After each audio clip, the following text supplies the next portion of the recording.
本节目由安慕希独家冠名播出，真心真意安慕希长白山蓝莓酸奶最珍惜。加入芒果 TV 会员，抢先看正片，尊享超前彩蛋。名侦探俱乐部，上芒果 TV 搜索大侦探限定卡，购联名款墩墩机享特惠。上小芒 APP 大侦探同款周边，全网独售。大侦探规则升级，设置侦探排名榜。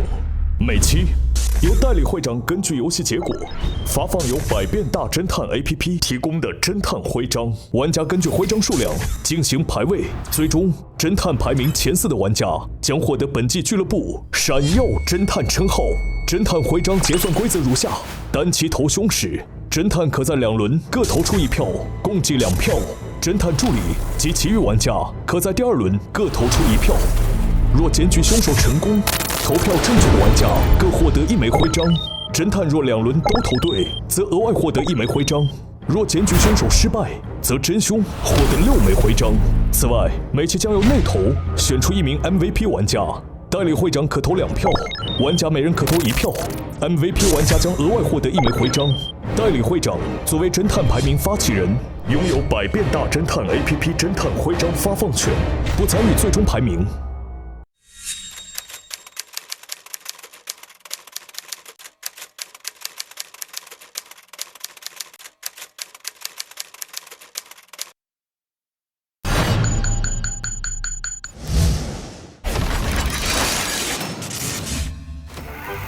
20世纪初，木偶表演是 M 国最流行的娱乐活动。木偶镇也因其精彩的木偶马戏而闻名全国。1940年3月16日，木偶嘉年华在木偶镇拉开序幕。不料，当晚广场营地大火，很多人不知所踪。传言当晚恐怖的童谣声唱了整整1晚。自此，木偶镇在大火中被多次焚毁，逐渐被废弃，成为一片法外之地。而今天将在此举办一场木偶沉浸式戏剧。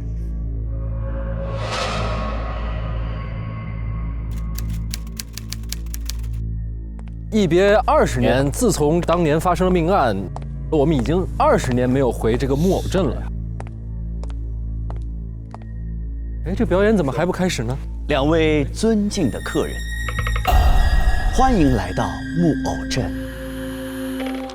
这里曾被木偶诅咒，这里将要产生一场沉浸式的演出。您的好奇心越重，您的体验感就越强，您知道的也就越多。演出开始了。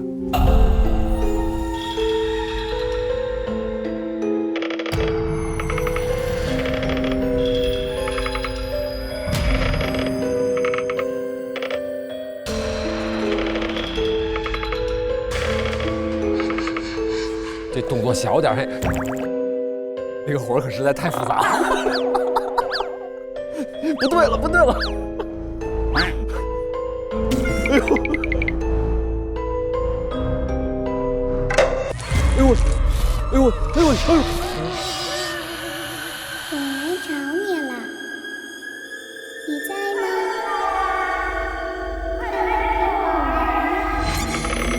哎呦！哎呦！来玩呀！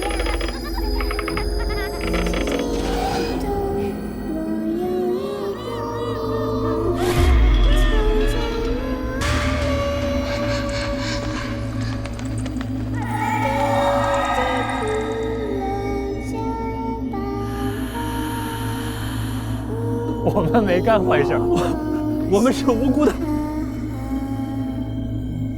快来陪我玩呀！来玩呀！留下来！来了木偶镇就不要走了，别走！就不要走了。来玩呀！来玩啊！快跟我一起来玩呀！来呀！我们来呀！对不起，告辞。对不起。哎呀，对不起。哎呀，对不起，没事。哎呀，你们这个这是怎么回事？哎呀，对不起，下雨了。对不起。哎，所以两位是一个作家，我是他的助理。 20年前，他曾经是镇长，我曾经是探长，但20年前发生了一起悲剧，并且当时呢破案失败，让凶手逃脱了。哎呦，所以你看镇长，从镇长变成了现在一个为探长掏笔啊。对，真偶邀请我们俩，人怎么没来？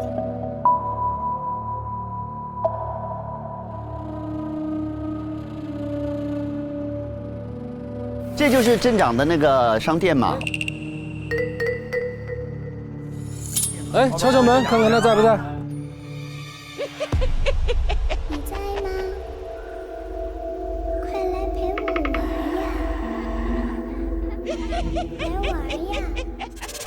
您先，这里边木偶太多，看着不吉祥。加起来没有半个胆儿。哎，是不是这儿啊？千万不要按，咱们就这么贱吗？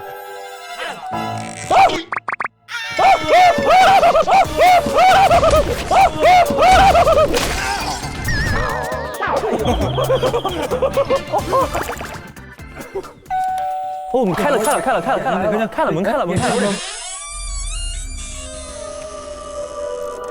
真镇长，哎呀，你先进去简单看一眼。死了。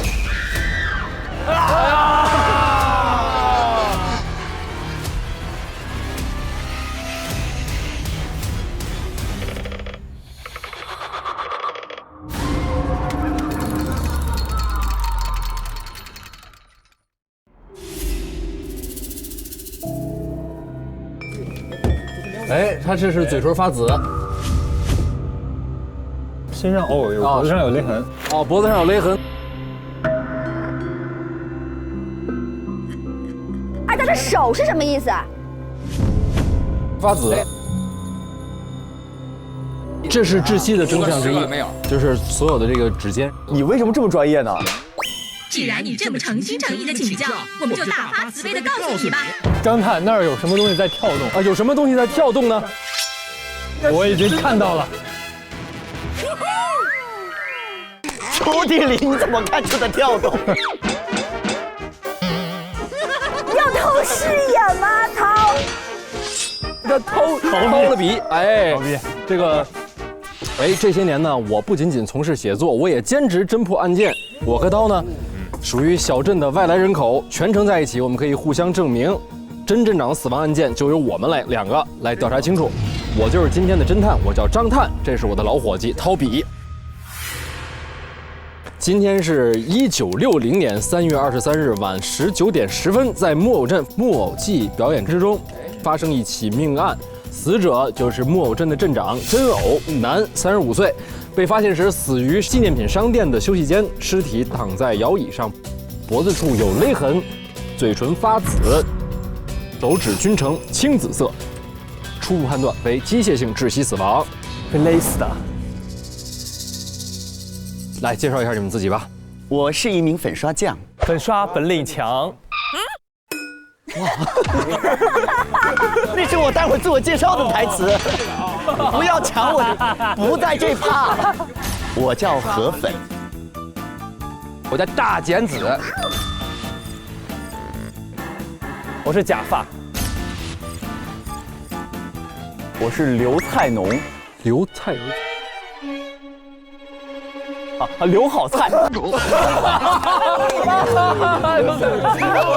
业务生疏了。我是刘好菜，我是一个菜农，你也可以叫我刘菜农。我是容匠，因为我是鞋匠。好嘞，嫌疑人就锁定在参与表演的你们5人之中。啊！怎么可能？为什么嘛？哦，没事，咱们去聊聊吧，一聊全不熟，一问就全有仇。来吧，走。看你们几个就不像好人。哎，首先呢，掏笔，请掏出我的笔。好具体的工作，他一会儿是不是要掏纸卷了？那么就是在介绍你们之前，我想再补充一个问题，就是今天这个镇上除了死者和你们5个之外，还有别的人吗？因为今天是这样的，我们5个就是跟镇长一起配合要完成一个演出，其他镇上的居民都去徒步了。徒步。哦，好，那行，下面就是你们介绍一下自己吧，还说一下死者的关系。从刘开始。大白菜、鸡毛菜、空心菜、油麦菜、绿的菜、白的菜。什么菜炒什么菜，喜洋洋美洋洋。后边这段不重要。知道为什么他能唱这段吗？因为他自个儿听不见声音，他不知道有多难听，你知道吧？就是。大白菜、鸡毛菜，大白菜、鸡毛菜，大白菜、鸡毛菜。我是家里都是好菜，给大家留好菜的留好菜。我是木偶镇上的菜农。菜农。哦。然后我呢，其实是一个听障人士，就是我听不见你们说什么，我是通过口型来判断你们说什么。所以说，大家记得跟我说话的时候，一定要让我看到他。哎，我想问你一下，如果你读唇语，我如果 B-box， 你能读出什么来？我就只能。你好菜，你好菜，你好菜，你好菜，你好菜，你好菜，你好菜，你好菜，你好菜，你好菜，你好菜，你好菜，你好菜，你好菜。你应该最讨厌的是 B-box 的人，因为他根本没说话。B-box 人捂嘴啊，关键是对，好像谁都看不见啊，对 ，OK 啊。然后呢？跟镇长，您跟真的那个关系？什么？你跟真的关系？哦，我爱吃火锅。好累啊，这一期。这不是关键，他读半天，对了，真镇长。哦，真镇长应该怎么说够清？真镇长。哦，真镇长啊，真镇长可以了，真镇长啊，真镇长什么关系？什么关系？是我的镇长。我是他的镇民。费了半年劲就憋出这么个屁来啊！也是绝了。也对，没有问题。好，下面是大。因为我觉得人生中每个人都应该开朵花，这样他们的心里就不会是一片荒野了。所以我是一个希望每个地方都能开出花的一个园艺师。我从来不告诉任何人我的园艺的技巧。为什么？因为从来没有人问过我，所以我没有告诉过他们。但是我就是希望这个世界能变得更美的一个人，就是这样一个人啊。不错。那这个真镇长除了是你的镇长之外，你们还有别的关系吗？我跟他还算有过一些交集。哦，对，而且交集还挺深的。好，下面有请何。我是一个粉刷匠，粉刷本领强。我有什么呢？一个小房子。我有2把刷子。你有2把刷子。有2把刷子。哦，跟刚才掏笔一模一样便宜的梗。我就是一个粉刷匠，然后呢，镇长呢是我的镇长，我是他的镇民。他组织我们演出，也有这个关系。好，下面有请托尼贾。我是引领你们时尚潮流的 icon， 你们充值的不是理发卡，而是点亮我内心的火把。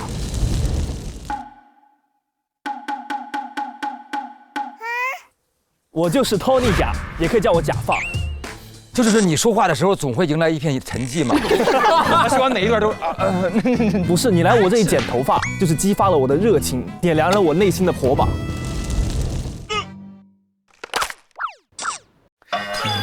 你在说什么？求一个没有听过这些的耳朵。那这个真镇长除了是你的镇长之外，你们还有别的关系吗？我是他的镇民，然后他也是我的顾客。哦，对你比别人多一层关系啊。哎，我们俩是那个，对，他除了是你的镇长，你还是他的托尼啊。啊，我还是他的托尼，没错。下面有请荣。你们木偶镇所有人遇到事都别跟我犟，因为姐叫荣酱，也别跟我皮，因为我会打到你脱皮。我就是本镇独一无二的麻辣女鞋匠荣酱，就这样。你拿一耳挖勺是干嘛用的呀？这是鞋拔，鞋拔子呀。这是鞋拔子。哎哦，你看他们镇上的每个人的鞋底都特别厚。你们俩这个是单位发的吧？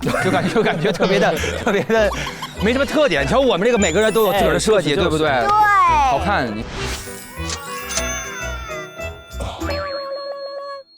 哎，那你跟死者的关系除了是，他是我的镇长，我是他的镇民。他也是你的顾客吗？他还看不上我的技术。哦，杀人动机出来了。全镇唯一一个鞋匠，他还看不上我的技术。对。好，来说一下木偶季表演之前，你们都在干什么？最后一次见死者是什么时候？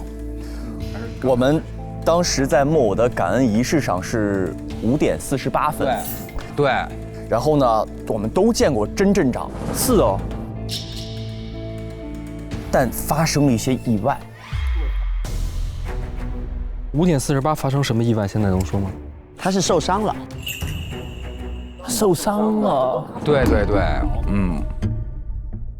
然后5点55的时候呢，大家都离开了。那个时候镇长很虚弱，但是他还没有死。我们把他扶进去了休息室了，去休息室了。对，就是我们最后发现他的位置，等于他就进去了，他在那儿坐着休息一下。哦。6点20到了6点30的时候，甲带着我们在木偶广场开了会。开会啦。20到半的这个10分钟是我们5个全部在一起的。对。30的时候，会议结束后呢，甲呢就把我和荣留下来了，我们就一起准备广场上的开场道具。5分钟之后，6点35分。我们就散开了，等于你们这个30到35的意思就是你们仨在一块儿是吧？甲、刘、荣他们3个在一起。对。6点57我就到了那个表演位置。那个时候我看到荣也到了他的表演位置。好，下面有请大说一下。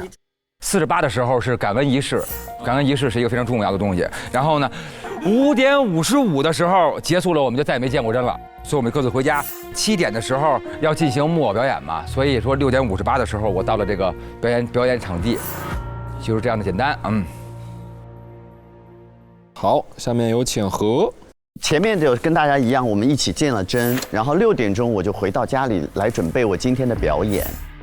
6点20的时候，甲召集我们来开了会。是哈。6点半的时候会议结束，结束之后我又回到家里去准备了一下今天的演出。6点55，我来到了广场。等于就是你和荣是57，何是55，大是58，目前就是准备表演的这个时间线。好，下面有请托尼甲。侦探啊，我就是6点钟哦，6点钟之后我回到家。喂，你是美国5分钟怀疑口音吗？就是不是啦，我6点20的时候就是真吩咐我，因为本来是真要开会了，但真不是虚弱了吗？然后呢，我就征集大家一起来开会了。6点半开完会之后呢，然后呢，我就是留下了他们2个一起打扫卫生呢。哦，所以是你主动邀他们2个打扫卫生的？对，因为这很脏啊，等会要表演舞台，肯定是要把这个收拾干净的。你看这个，谁主动拉着别人，谁就是在故意制造真的没有在场证明。因为我是那个可以投了吗？已经可以投了。然后嘞，打扫完卫生之后了，然后我就回家，我就练舞了，因为我等会要给你表演。然后就是6点58的时候，我跟大我们俩前后脚就到了这个表演的地方哈。等于你跟大是58一起准备表演的。是哈。下面有请荣。我之前的时间线跟他们是一样的，然后呢，把镇长送到休息室之后呢，我就回家了。所以我17点55到18点20的时候，我是在家休息。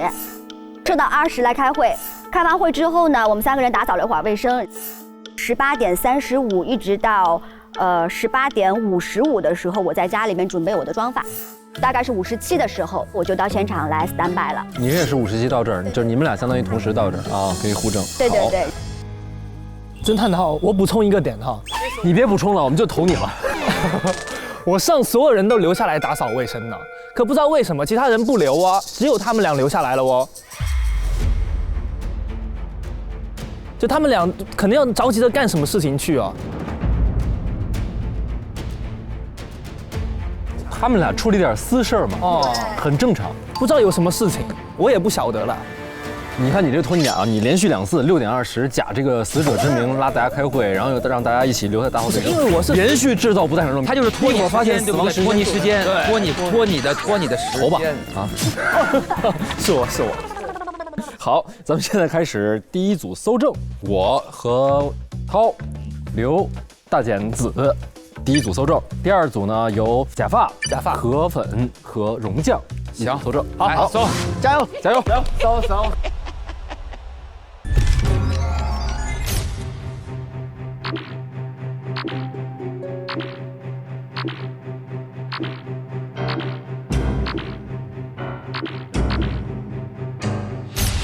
第1轮现场搜证，6名玩家分为2组轮流取证，限时10分钟。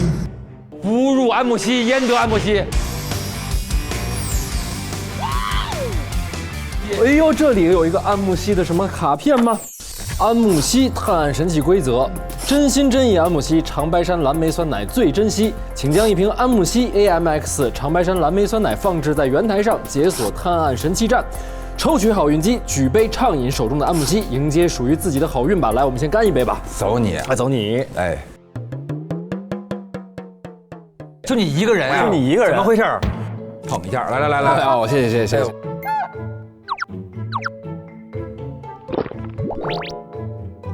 啊，好喝，放上去。抽到6的可以多搜1分钟。我来这个吧。1、3。哟，我已经连续3次抽到这个了。666。好，我们去搜案了，加油 ！Let's go。好看。掏笔，请全程跟着本侦探。好，这个案发现场有太多木偶了，我怀疑他们会跳起来想害我。我保护你。那我们就搜着吧。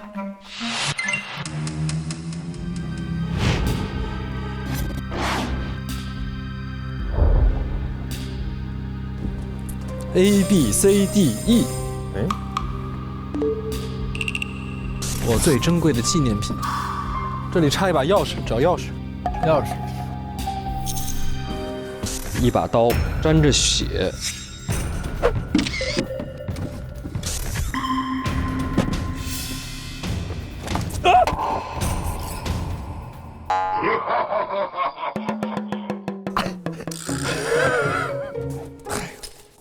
哦，这还有一个。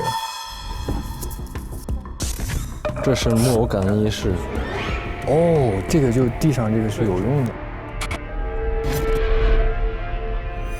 这是他们那个符号。那我这不就是可以打开了吗？哦，不行，在下。你信不信这钥匙肯定在哪个木偶的眼珠子里？是吗？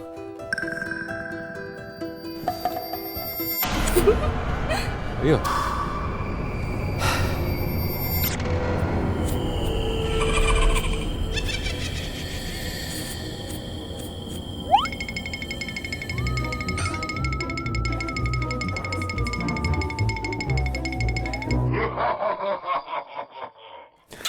他老看我。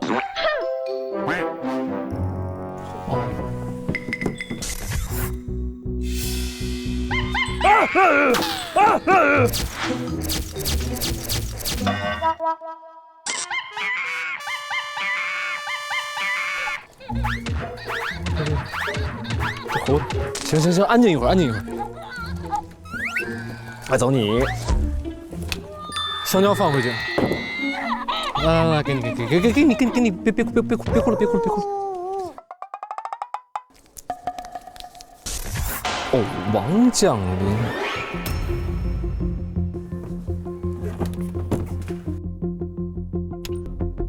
哎，哦，有个本儿。今年在木偶嘉年华上 ，M 国贾大师和真厉害2位木偶表演家被杀，当晚一场大火将木偶广场烧毁。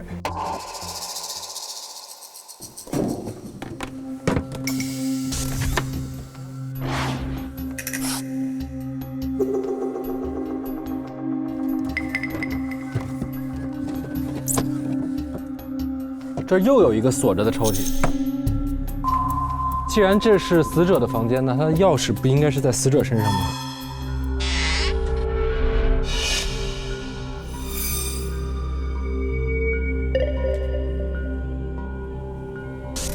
止住他，止痛止血，口服后会出现嗜睡、昏睡等表现。有一个刀伤，已经被包扎过了。我要去假发。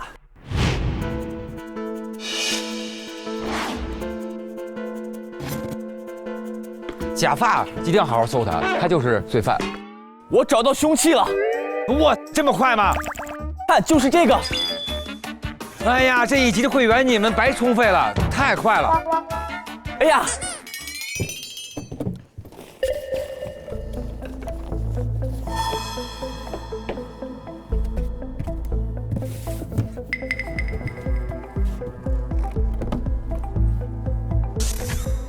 百变大头秀，哥哥生日快乐！一定要成为托尼界的发老欧。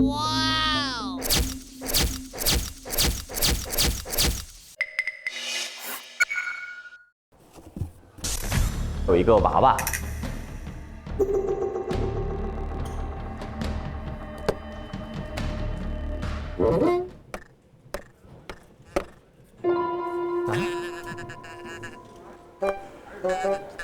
他这为什么会出声儿？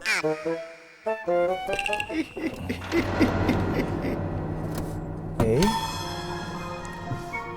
假意不负真心工作手册，干得不错，万金油，小镇的未来就靠我们了。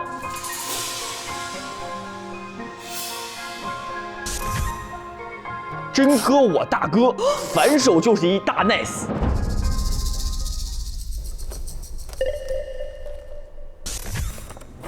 小贾弟，让小镇的每一个人都从头开始迎接新生活吧。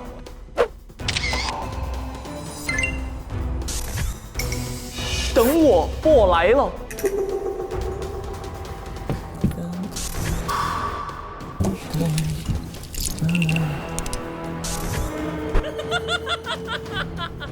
是你。我要去核武。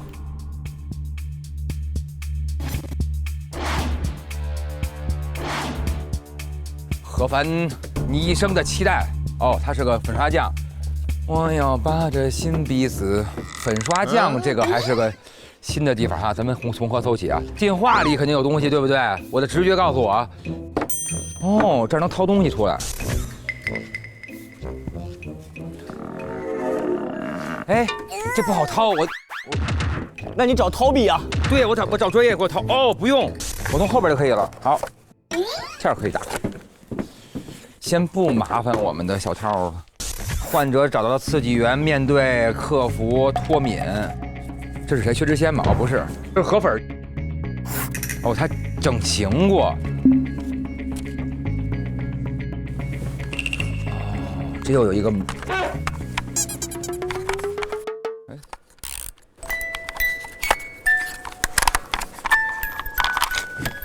什么都没有啊。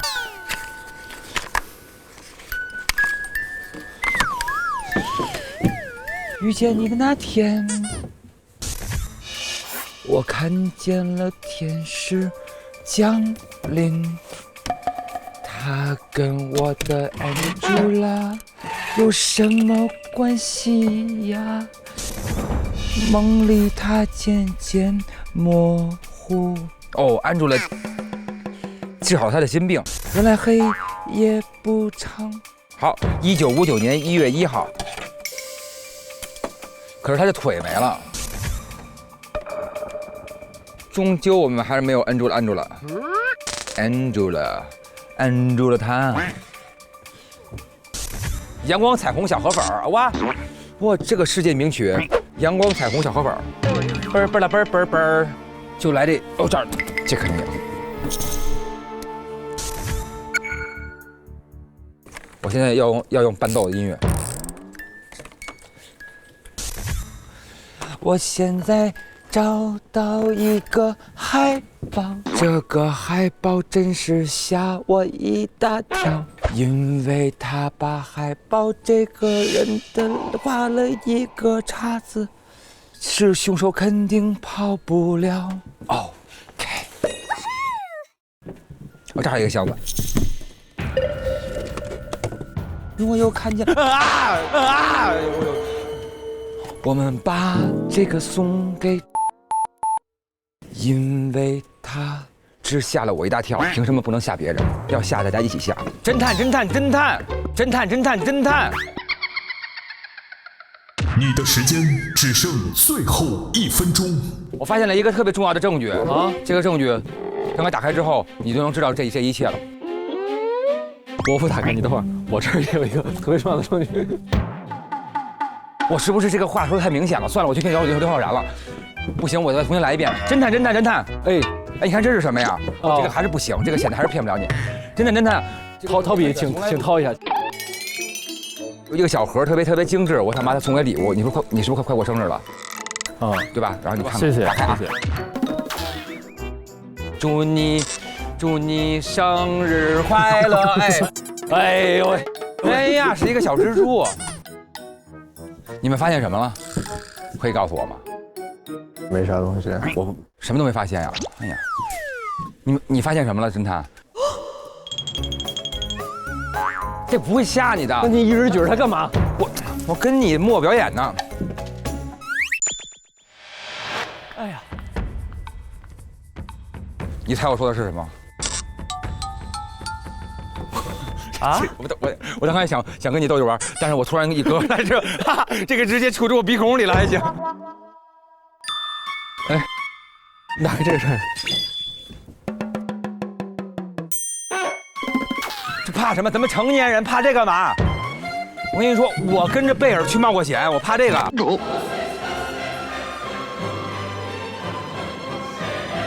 哎呦喂，我。搜证时间到，请玩家离开现场。加油，我盯你。获得6号，我盯你啊！来，加油，拜拜，拜拜，走吧，走了。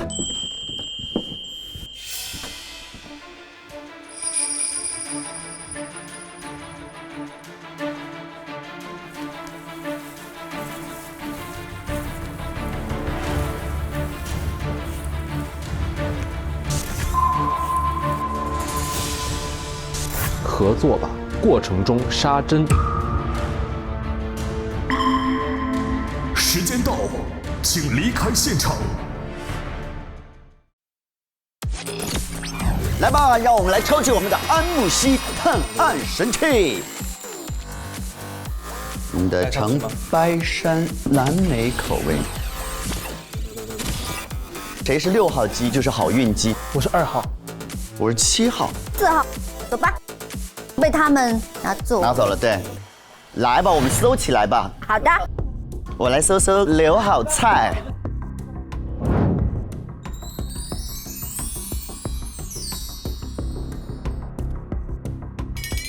我有点不知道从哪里开始哎。失声的小木偶悄悄告诉你，关于死亡的秘密是你。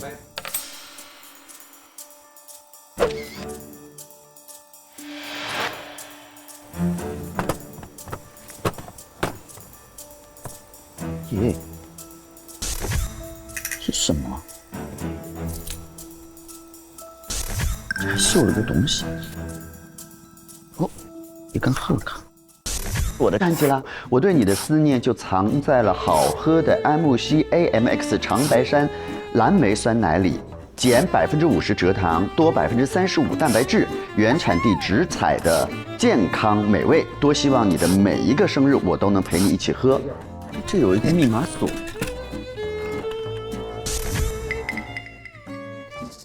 哦，这个是密码呀。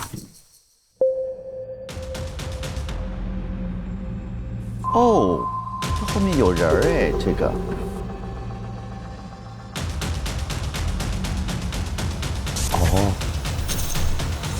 哦，我要把它。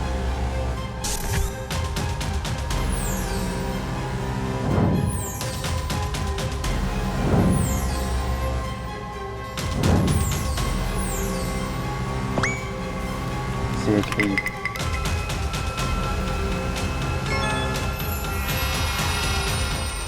哦，这个画是什么故事呢？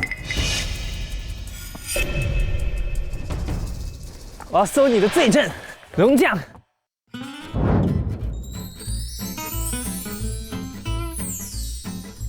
这有张我和你的照片。老师啊，龙将的房间有味道。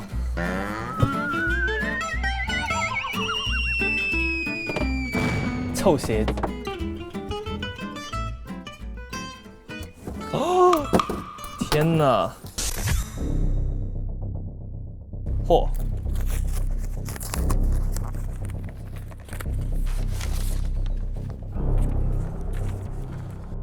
魔鬼律师掩盖正义，让罪犯逍遥法外。哦，天哪！哦，地图，小女孩天使的标志。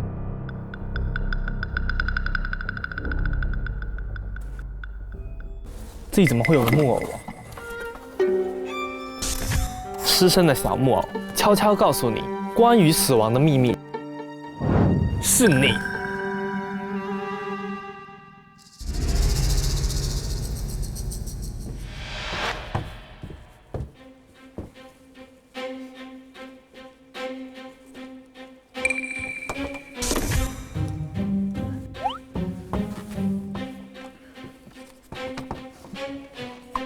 你有找到什么吗？看，有可能是感觉像是我爱你。你放轻松，我爱你，好像是啊，是吧？好，对，收养的，好老实啊。那我就搜搜。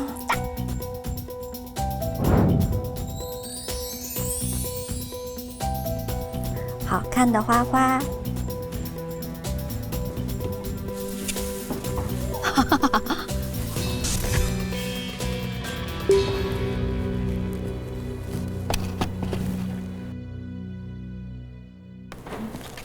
有没有封信？等你出狱后，请来木偶镇和我们团聚，一起迎接新的生活。贝利带着孩子一起先来的木偶镇。笔记本。哎，这是大跟安吉拉的照片，然后有一个项链。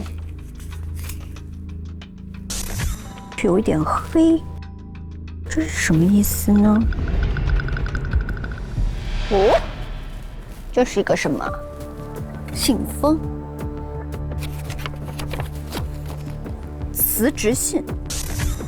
尊敬的甄镇长，安吉拉的意外让我悲痛万分。最近我状态不佳，已无心管理镇上的花花草草。2月20号，不准辞职。我。这是什么？逃不掉，逃不掉，逃不掉，都是我，都是我。他想跑出去，但是跑不掉。什么意思？啊？我发现这个秘密。我们是不是都出不去？这儿吗？木偶镇。木偶镇为什么我们出不去？看到一个证据。你的时间只剩最后1分钟。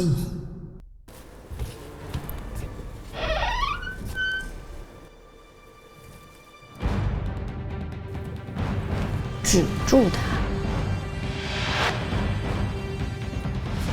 Hello。你好烦呐！我在这儿。你在干什么？我嗓子有点不舒服，荣江，你刚才的那个声音就感觉在我耳边。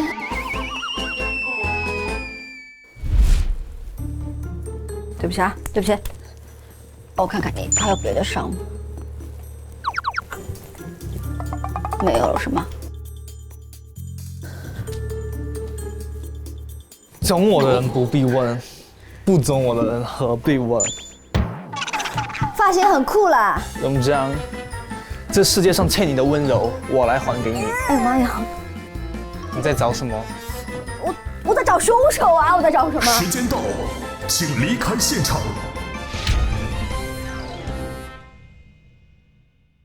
第一次集中推理，根据搜集到的线索完成推理。你有看到他们之间有什么关系吗？搜着啥有用的？先把他这个郑民的关系贴上吧。你知道有任何的关系吗？没有，就跟他们第一轮说的一样，就是郑民嘛，只有这是客户关系。从明面上来看的话，他比别人要交往的更深一些。刚才看了一下侦探里的这个人物关系，真的非常的简单，完全相信了你们刚才所说的啊！当然，我们怎么会骗你呢？关于你们之间的爱恨情仇，只能有请你们彼此来讲一讲了。哎，下面首个发言的有请河粉。我直接来了，厉害，厉害！先吃主食。好，你还那么期待我判的是你那儿啊！没事，你先证明我的清白。有意思了。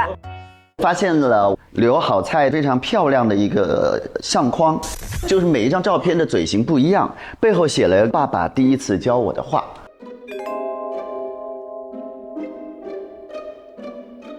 这句话如果我没有看错的话，应该就是我爱你，对吗？是我爱你，是对。我觉得我爱你根本不像跟父亲说的。打点钱，转点账。不愿意搭理你们，我不看你们的口型。那这个爸爸呢是谁呢？其实不是他自己的亲生的父亲。小刘呢是在11岁的时候被收养的，收养他的人呢叫做郝老石，住在 H 镇不起眼的破烂小屋。所以这是你的身世，对不对？对。就是我小的时候呢，因为一场病就失去了我的听力，然后就被我亲生父母呢遗弃在了一个天使福利院。郝老师呢就把我领养了，然后他发现我这个病之后，他也没有嫌弃我，然后就开始尝试教我通过唇语来辨别别人说的是什么，然后我可以尝试跟别人交流。所以我爸爸就希望我可以就是未来可以融入社会。但是呢，我在你那找到了一个郝老师的释放证明书，因被指控杀人罪，于1956年的8月被拘留逮捕。这是发生什么事情？为什么会被指控杀人？当时他跟他的同事之间其实关系没有那么好。过了一段时间，我听说这个工友死了。然后当时就他们2个救人觉得说我爸爸跟他关系不好，就觉得我爸爸是那个犯罪嫌疑人，就把爸爸给抓了。我爸爸被抓之后呢，每天都有人来我家门口放鲱鱼罐头啊，肯定就说他爸爸是杀人犯嘛，很臭的那个，砸臭鸡蛋一样。但是他没想到我很爱吃鲱鱼罐头。我以为是说让你不要害怕流言蜚语。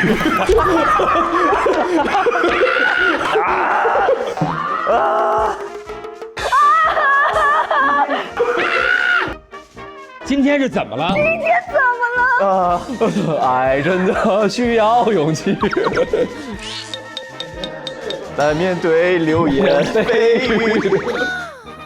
郝老师现予以释放。1956年的9月。当时你爸爸是怎么洗清这个嫌疑的呢？就是被捕了1个月就放了，对吧？那就是排除了呀。这个我不知道。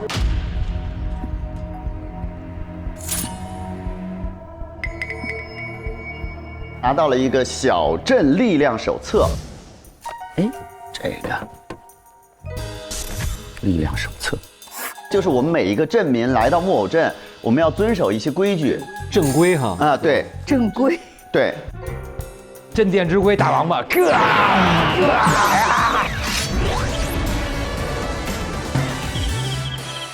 主要有4点规则是一定要遵守的：无私啊，永远要将小镇利益放在首位；坦诚，镇长与镇民之间不能够有秘密；接受，必须无条件的接受木偶规矩；安全，要尊重木偶才有安全感。这听着跟上学差不多呀。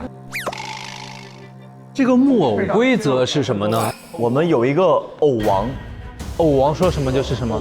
对。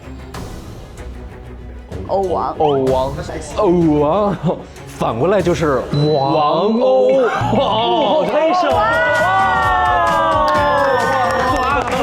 了，抓到了，有请 VCR， 然后这边出现王欧 ，Hello， 你好，大家好，我这次因为在拍戏没有机会来到现在。今天侦探心情这么阳光吗？你还有空开这种玩笑？如果有人敢违反木偶镇的规矩，亵渎木偶，你就会被王欧惩罚。王欧就会给你表演一段蝶飞飞，蝶飞飞，被偶王惩罚。你是什么时候搬到这个镇上的吗？我爸爸他虽然被无罪释放了，但在那里也没有办法生活了。我爸爸听说有一个地方就不问过去，只看未来。1956年就带着我来了木偶小镇。爸爸写了一封长信留在了广场的火堆，烧掉，但我没有烧东西。进入我们木偶镇就要有一个规则，就是要留下一段过去对你来说很重要的一个东西。然后呢，就在你的空间里面找到了一些衣服的碎片，好像是被烧过的，上面缝了3个字母，应该其实是郝老师的那个名字的缩写，对不对？对。你父亲后来发生什么事情了？我爸爸带了我来木偶小镇之后呢，就过了2年，然后突然有一天，我爸爸呢就自燃了。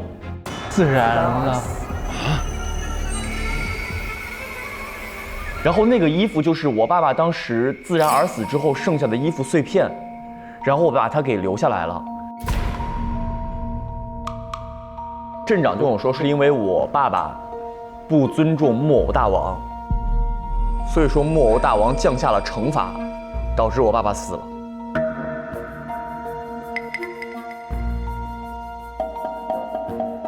这个故事里面又出现了另外一个人啊，在打开了一个这个密码之后，里面是一张这样的画。这个画呢，里面有2个小朋友，一个是男孩，一个是女孩。这边还有一个相对来说大一点的人，他拿了一个 AMX 的这个长白山蓝莓酸奶。但我的点就在于说，这幅画它的画风是有2种不同的感觉的。像这个比较像是简笔画，就一笔画下去的，而这个呢，它是有比较多的色块，所以这个画是什么故事呢？中间那个是你。中间的是我，然后右边的是我的爸爸，然后左边呢是另外一个生活在小镇里的人，叫安吉拉。啊，安吉拉，安吉拉是我们所有人都爱的一个人啊。自从我爸爸去世之后呢，然后我在小镇上就也很自闭，也没有什么朋友。有一天我去给我爸爸扫墓的时候，我在墓地里边见到了一个小姑娘。他也在给他刚刚离世病故的母亲扫墓哦，然后我们2个就见面了。他发现了我的异常，他就问我说：“哎，你为什么是不是听不到我说话？”我说：“对，其实我是一个就是听力障碍人士，我只能通过口型来辨别。这其实是我内心里的秘密，很多人都不知道，包括假发就不知道。他叫我不搭理，他就一直以为我很高傲。对，我以为他是一个很高傲的人，因为我每次叫他，他都不应。他知道我秘密之后，但他没有嫌弃我，并且当时他告诉我第一反应是觉得哇，你这样好酷啊！因为你不愿意搭理谁的时候，你不看他就好了。有，我一下子就感觉自己就是视角就不一样了。对，就找到了一个知音。因为这个事情，我就跟安吉拉就成为了很好的朋友。然后有一次，安吉拉送了一幅这样的画，画上画的是他和我除了我爸爸之外，就是这是第2个对我这么好的人。然后我后面自己又在那幅画上画下了我的爸爸。对，所以说那个画风不同，是因为那个爸爸是我后面自己加上去的。所以对你来说，其实这就是这个世界上最重要的2个人。然后在他的空间里面找到了一个非常有年代感的一盒磁带，这个磁带呢是菜曲大全，就是人间难得的天籁。里面的歌曲呢就包括什么粉红色的菜根儿啊、北京烤鸭故事啊，希望你能替我听到世界上最美的音乐。大家都知道安吉拉要过生日了哦，对，这是我为安吉拉准备的生日礼物，因为我是一个种蔬菜的。那我的生活全部都离不开所有的菜，但其实我自己是听不到歌曲的，我就花了很长的时间在小镇上就搜集了所有跟菜相关的歌，送给安吉拉当生日礼物。这样，第一是安吉拉每次听到这盘磁带里边所有带菜的就会想起我，然后第2是我就希望她可以替我听到我最喜欢的音乐。他是怎么录歌的？他怎么知道那个歌在放？我虽然看不到你们口型，但我听见旁边有人在嘀咕。北京烤鸭歌跟你种这菜关系不大，你还不如去找个甩葱歌。在他的空间里面有一个木偶，这个木偶上面呢有一个字条，写的是失声的小木偶，悄悄告诉你关于死亡的秘密，背面是你 egoistic 自私自利的意思。这个木偶哪来的？是有人送给我的，我也不知道是谁，匿名收到的。对，你做了什么自私的事情，让别人给你寄了一个这样的木偶？这个木偶当时我没有怎么在意，但是翻到背后单词的时候，我突然意识到了一些东西。就是这个单词我不认识。然后我就查阅了词典，知道它是自私的，然后我就联想到了一些事情。安吉拉生日第2天是刚好是木偶季，12月23号嘛，我们就想着那等木偶季结束之后，我们再给安吉拉补过一个完美的生日。但是在木偶季当天最后撤场的时候，现场燃起了大火。扮演小木偶的安吉拉当时在里面，然后大家就冲到那个蓄水池里的时候，准备拿蓄水池里的水去灭火。但发现蓄水池里没有水，然后那一刻我突然想起来，因为木偶镇很长时间没有下雨了，然后我是一个菜农，我要种菜，本来我是应该从小河里边打水去种菜，但是我就懒啊，我就拿了那个蓄水池里的水去种菜，种完菜之后，我不忘记有没有把蓄水池里的水给填满，明白，最后没有把火扑灭，然后安吉拉就死在那场大火里了。后面我就收到那个小木偶的时候，他告诉我说我是自私的时候，我突然意识到，可能就是因为我，就是这个事儿跟安吉拉的死间接有关系。对。接下来又一个木偶出现了。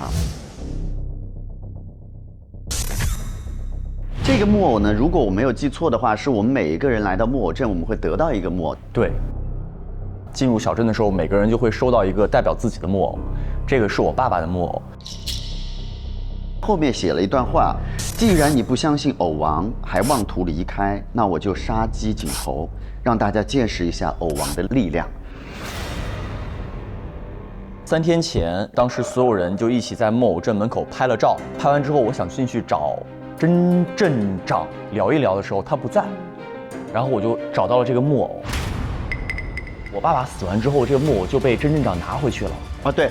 对，是我在看到这个木偶的时候，我突然发现它后面写的有字。那一刻突然发现，就是原来我爸爸的死不是一场意外，人为。那为什么真要杀掉你爸爸呢？我爸爸死，那个木偶上面写的是：既然你不相信偶王，还妄图离开。对，哦，你爸也想走。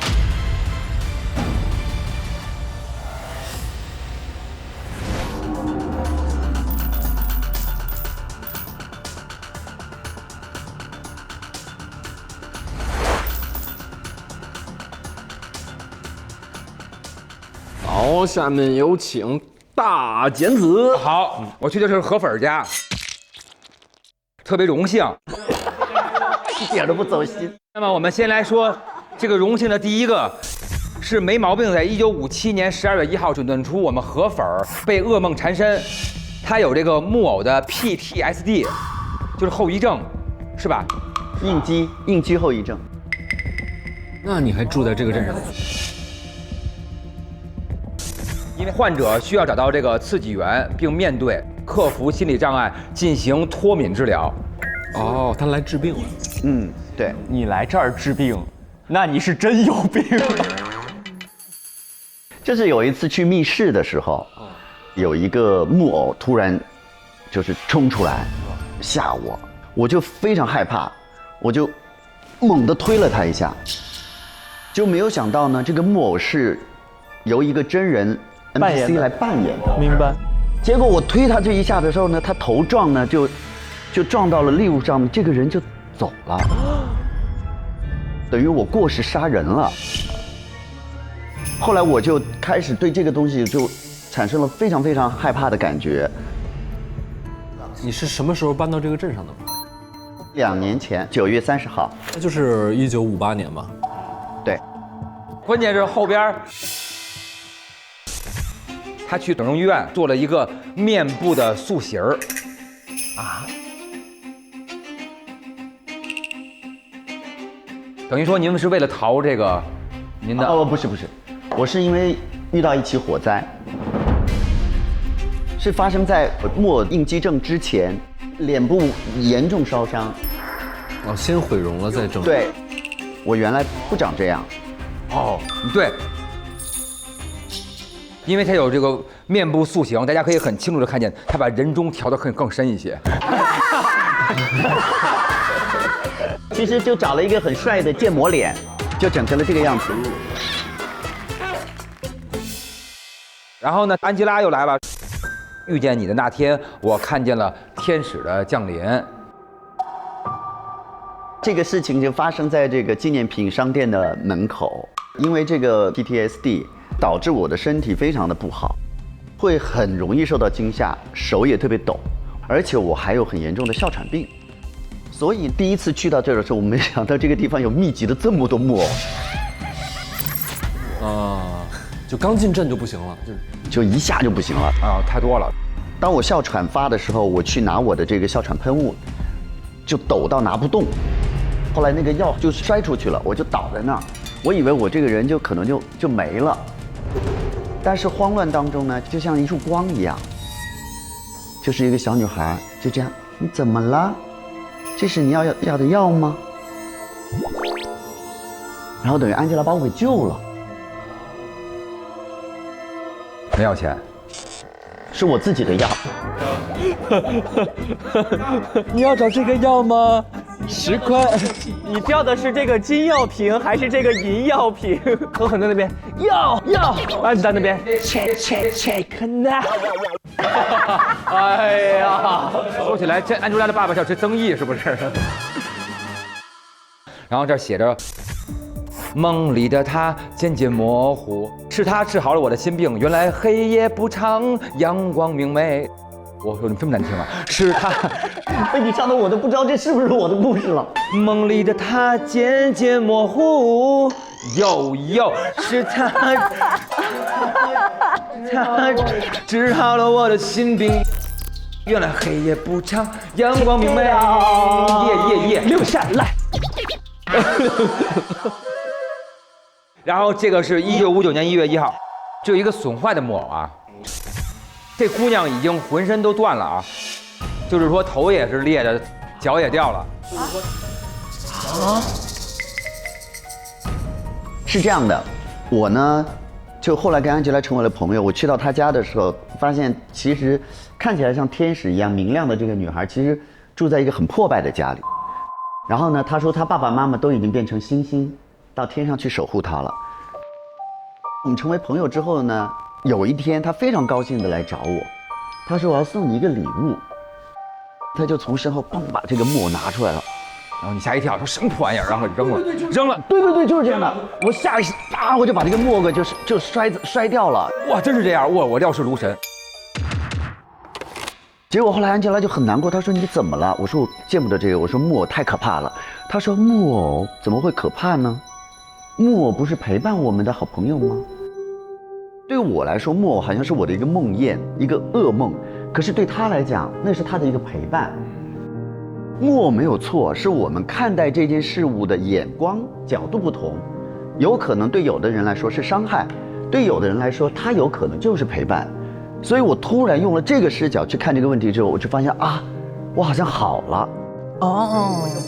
所以我就把这个木偶珍藏起来，而且我就是写了一句话，就是说谢谢你治好我的心病，这对我来说是非常非常重要的。他的那个梦魇渐渐模糊了啊。对。然后他刚才说过了，他有什么？他有这个恐惧症，还有这个整过容之后，他还有另外一个病，哇，长短腿。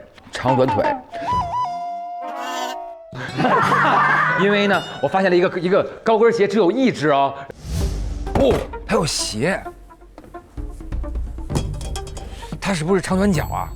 大概有5厘米高，说明他可能是1.6米、1.7米，他走道是这样的，所以他只买了一只鞋，为了让自个儿走道更方便一些。手又抖，然后又哮喘，又长短腿，是不是因为这个？这只鞋是怎么来的？是不是长短腿？这是荣将扔我的这鞋。是你的鞋啊？对啊。你扔鞋给他，那你为什么这儿都有绿漆啊？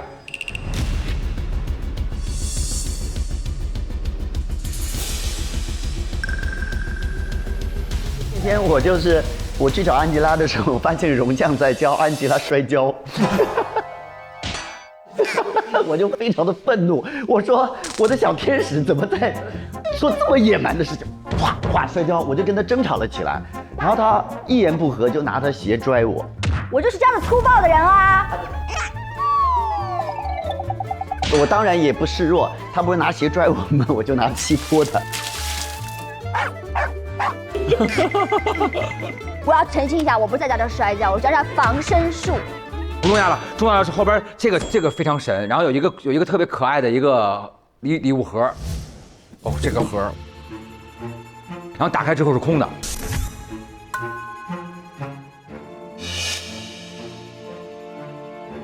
哎呦，礼物去哪儿了？上边写的是送给我的 Angela， 但是后边又把这划掉了，写着说对不起我的 Angela， 是不是开了一个小玩笑啊？是生日的那一天，我去的时候呢，我是因为有哮喘，所以我走得比较慢，所以我是最后一个到的。我到的时候呢，其实我准备的礼物是一个小木偶，因为 Angela 送了我一个木偶，我也自己做了一个木偶送给她。拿出那个木偶的时候 ，Angela 有1秒失望的表情。安吉拉生日现场的时候，大家都来了，每个人都准备了自己非常喜欢的礼物，但是呢，竟然没有一个人为安吉拉准备一个蛋糕。安吉拉的10岁生日，就是发现没有一个蛋糕，她甚至没有办法吹一个蜡烛。所以说那个生日其实过得就没那么开心。这个时候大家就开始七嘴八舌的指责我说：“你怎么也没准备蛋糕啊？”然后我说：“啊，我们也没有商量，也没有约，我也不知道为什么没有啊。”然后呢，我们其实大家就七嘴八舌的就吵了起来，于是那一天就不欢而散了，等于我这礼物就没有办法送出去。就是没有蛋糕这件事情，是我们每个人都有点自责，就觉得说我们只在想我们要送给他什么，但我们连最基本的就是生日最应该准备的东西，我们竟然都没有准备。我原来是写送给 Angel， 后来我把它送给划掉，写了个对不起。但是你那个盒子不是个空盒吗？后来 Angela 不是走了吗？我就把这个木偶跟她一起安葬在了一起，代表我对她的陪伴。那个同样的东西出现了，这里有一个关于死亡的秘密，是你 Absent 学习。这也是我为什么会在那个给他的贺卡上把那个送给换成对不起的原因，因为在这个木偶剧的演出当中，最后是会有一场大火的。哦，这是这个表演的一部分。对对对，是的，是的。当时表演的时候，我的工作是在整个装置的后面有一个暗门，我要负责守在那个暗门那里。如果有任何的情况的话，我把那个暗门打开，演员就可以从后面出来，大家就会很安全的离开。但是呢，这个时候真来找到我，说广场上被人涂鸦了，你可赶紧去刷了。我说那我演出完了再去，演出完了所有观众出去就看到啦，肯定你得用这个时候去处理呀。我就被他支走了，但支走的时候，我还是很认真的把那个插销打开了，也就是说他从里面可以很容易的把门推开。然后呢，我就走了，我就 absent 了。结果那个涂鸦非常难处理，我还真是认认真真涂到演出都完了之后，我赶回来的时候，发现舞台事故一场大火，这个门的插销被扣下去了，所以没有办法把 Angela 救出来 ，Angela 就倒在那个火堆里面了。我收到这个木偶，我就觉得这个人，他知道我在这个事情里面的责任，而且我觉得他在指引我去做一些事情。所以后边您就买了一堆睡觉的药，对不对？后边有一个光速睡觉，呼呼睡觉，就是一直睡不好嘛。哦。然后有一个这是杀鸡，可能是木偶剧会唱歌的小木偶 Angela， 然后是我们所有人的这个海报，这个画了一个叉子，把针给插了。这是木偶剧第2季的海报，就是我们马上要排这个了。3天前是开始筹备，找了我们几个都要演出，因为我很讨厌演这个木偶剧，因为其实对我来说，我虽然已经算好了，但是我其实不是很想去搞这些事情。可是呢，我2天前我想去跟他辞演，想去跟他说的时候，我在真那里看到了这个海报，他居然要消费 Angela， 要把他的死变成下一季的故事。对我来说，我绝对不允许他这样去消费。我就去找他对峙，我就说这多么惨的一个事故，你怎么可以再消费他呢？然后我才跟他吵起来，结果没想到他真的就是下决心要消费 Angela 的故事，所以这个时候我产生了我的杀机。2天前，上3个月前这个木偶剧才刚出过事故，然后这3个月又要演这个事故，他就要以这个事故为卖点，黑心啊，借题发挥啊，对，噱头，好，然后我们合的故事就到这儿，就是这样。好嘞，谢谢。好。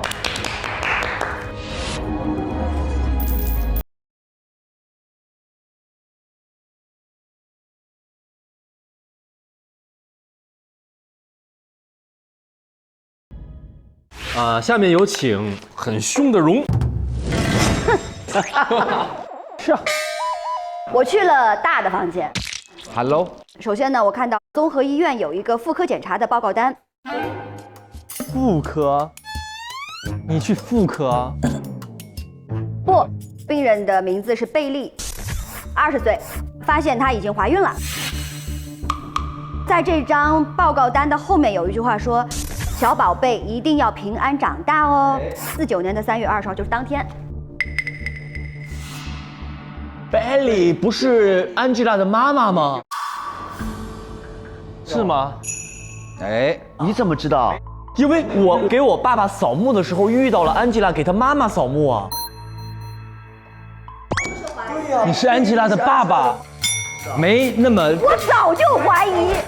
你怎么见过他？而且突然遇到 Angela 的爸爸，就是 Bailey 是吗？哦，哎，是 Angela 的爸爸。我问一下啊，哎，现在不是在问我吗？你们聊什么我的故事？到底是谁说呀？My story MY 好吗？1949年年初的时候，是在我20岁的时候，风流倜傥啊，风流剃头去了。就是那天我意外的碰见一个女孩，这个女孩就是贝利，她在巷子里头啊，被一群混混截住了。那群混混就跟那贝利说，哎，给爷乐一个，就类似这样的。我说放过那个女孩，我给你们乐一个，好不好？小流氓们说不行，跟我打起来了，也给你们乐一个。对，然后我就帮他解围了，我们就这么认识了嘛。然后呢，我就喜欢他啊，挺喜欢他。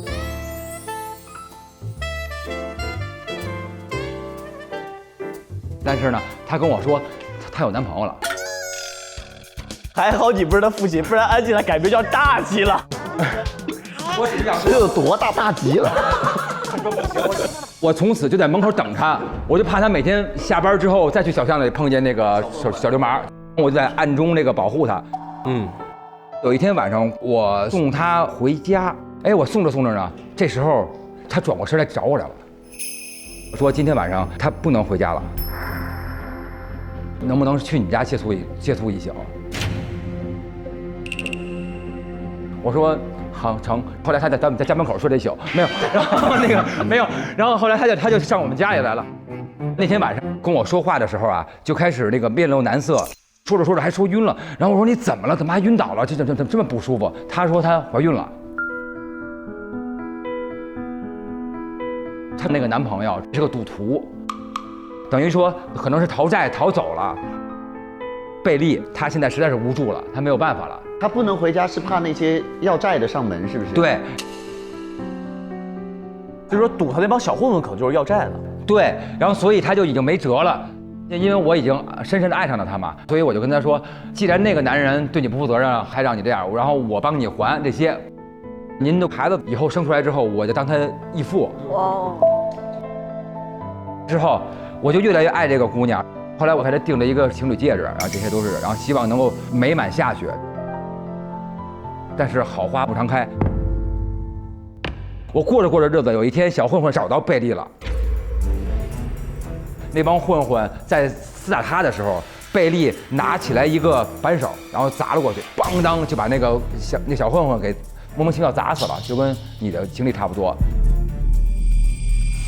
虽然是自保，但是过失杀人了。我因为爱他，我不能让他去坐牢，我就重新布置这个现场，就是让他们到时候看来是我干的这事儿。他肯定说不行嘛，但是我就是这么深深的爱他，我说没事儿，就是牢我去做。您顶了罪。反正这事儿他没见过我，我就去替他坐牢了。就是这么好一个人。掌声呢？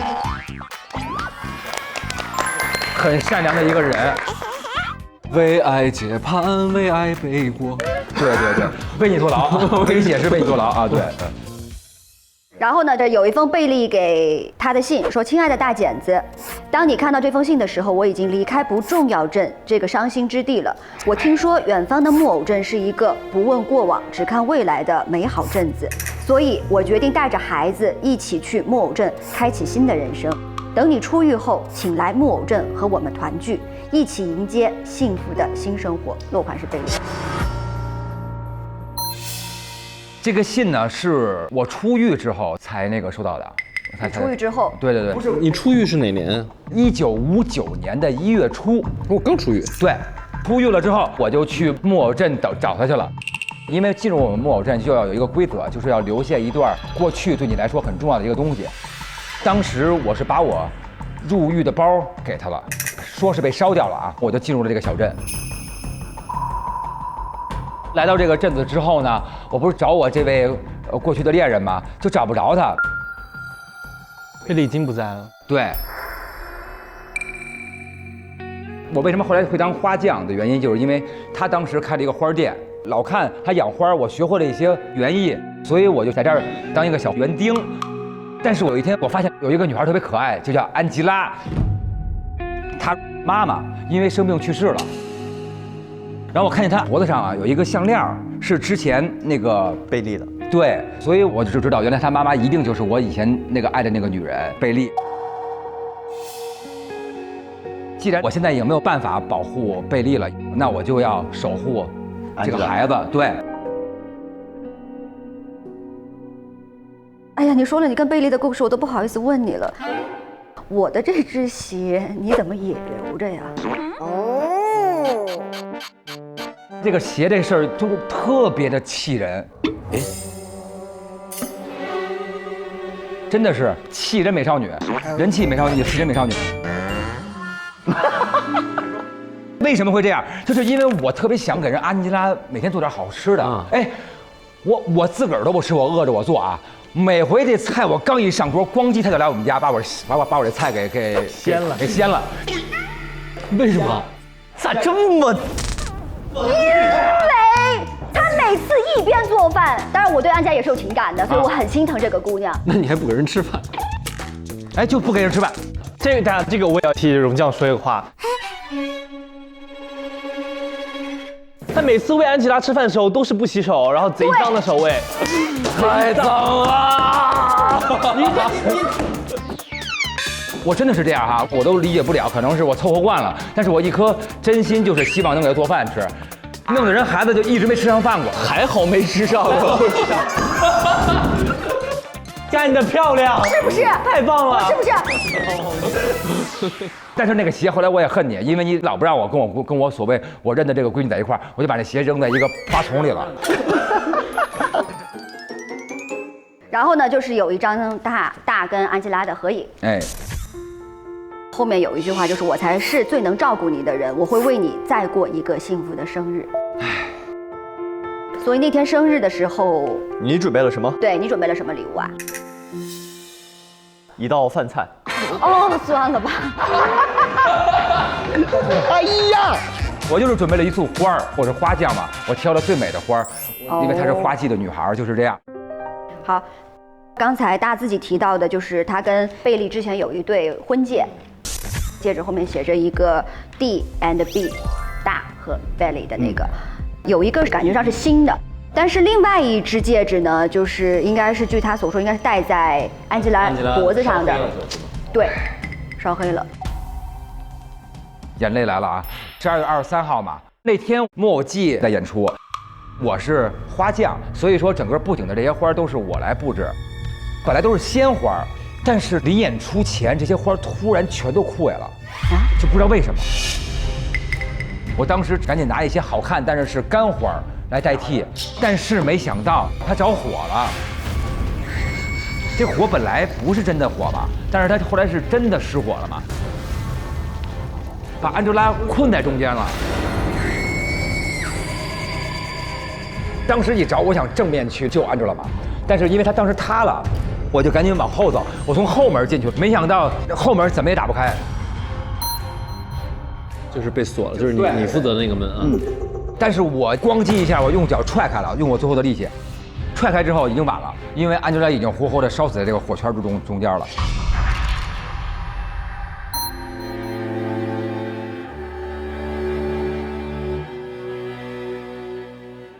等一下，你说原本没有真的火是指它不是失火，它是喷火，但那个火是在控制内的。明白，就是说你原本准备了鲜花，然后因不明原因突然枯萎了，所以你不得已用 B 方案，然后换了一堆就是易燃的干花，助燃了。助燃。但是前面的花突然枯萎，一定有蹊跷。对。包括我为什么会突然被支走啊？而那个我打开的插销为什么又合上了？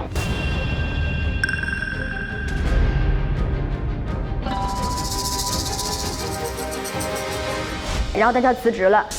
亲爱的甄镇长，安吉拉的意外让我悲痛万分。最近我状态不佳，经过多日思考，我已决定辞掉园艺工的工作，打算离开木偶镇，寻找新的人生。逃避虽然可耻，但对我有用。大剪子，2月20号。我恨我如果当时还是费点劲去换成那个鲜花，其实也能换，但是为什么当时就偷这点懒儿，就开始恨自己？就这个事儿。然后呢，有一个红字的标注说，不许辞职！感叹号，要发疯也要在木偶镇发。甄镇长不许他辞职，应该是。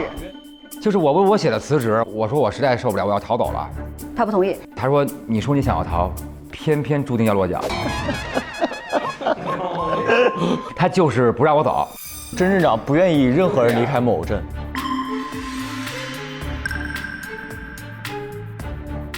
后边我还有一个更精彩的、特别神奇的一个东西。对，这是我在让我最可怕的一个事儿，就是我在大家那儿找到了一张木偶镇的地图，但是问题在这个里面，满篇的都是逃不掉，逃不掉，逃不掉，都是我，都是我，都是我。然后在很多的角落，比如说有一个湖，他就写了一个说此处过河的桥断了，打了一个叉叉，就是很多可以出小镇的地方，他其实都去探了路，他想逃出去。但是都逃不出去。甄镇长不愿意任何人离开木偶镇。你看我一边说，我真的就好害怕。我们其实是出不去了，是吗？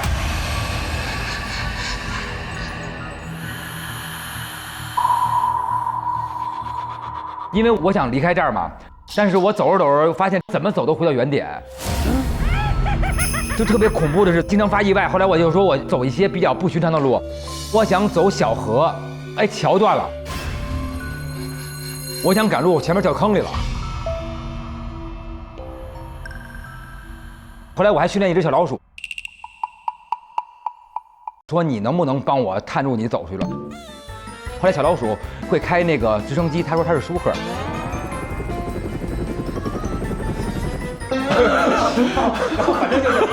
怎么知道的？小老鼠走了之后，反正我没有直升机，我怎么都走不了。那咱俩咋进来的？你可以进来，但是你出不去。对，来了你就走不了了。哎，你们今天谁说的其他镇民去徒步了？我说的，确实徒步去了。但是徒步也不是说离开这儿吧，他可能就是在镇子里边有限范围啊。后来到了3月13号，我又想试着逃，这次跟以前不一样了。我走着走着，听到这个树丛里啊有一些声音，感觉有人跟踪我。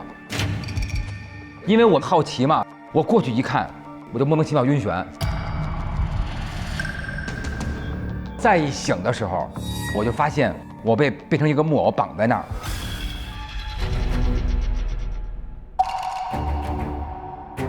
你被变成一个木偶？对，好可怕！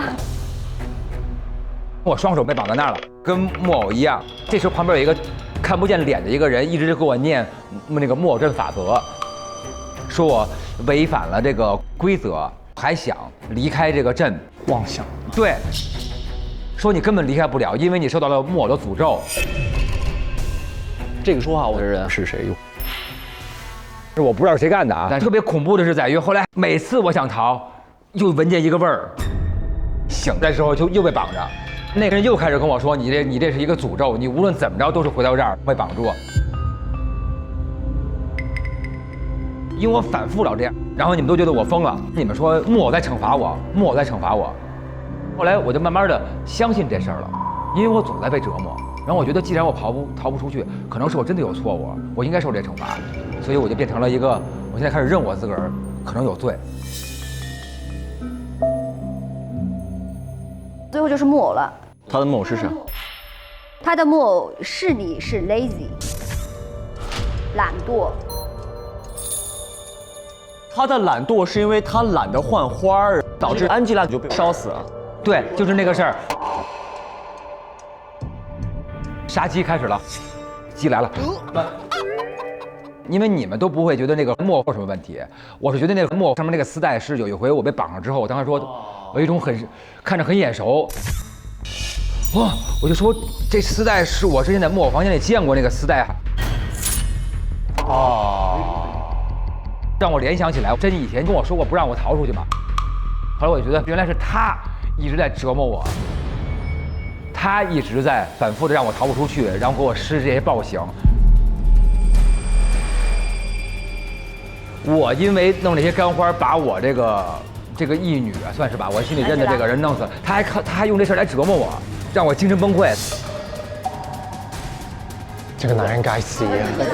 他等于悟出来了这个事儿跟这有关。对我自个儿琢磨出来了，就恨他。但是真给我们记这些东西的意义到底是什么？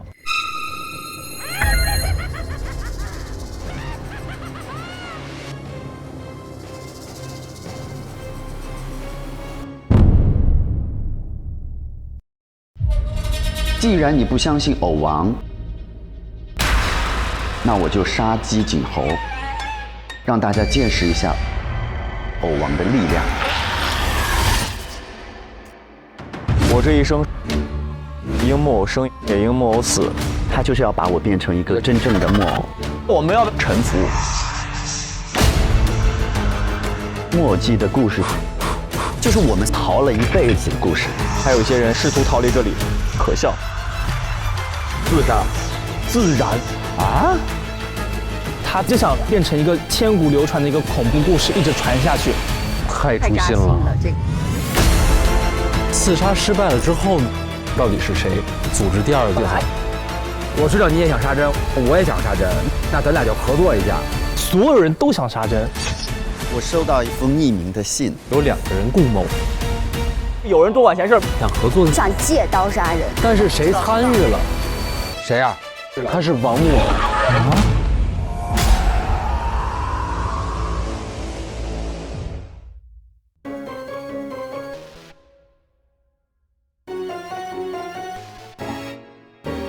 本节目由安慕希独家冠名播出，真心真意安慕希长白山蓝莓酸奶最珍惜。玩剧本杀当大侦探，上百变大侦探 APP。本节目由百变大侦探 APP 赞助播出。动感新青年，一起放光芒。动感地带芒果卡，邀您一起观看大侦探8。感谢独家社交媒体平台微博，更多精彩内容尽在新浪娱乐、微博综艺、新浪综艺。关注微博官方账号大侦探官微，实时 get 节目精彩瞬间。上微博参与大侦探话题页点评，分享你的节目观后感。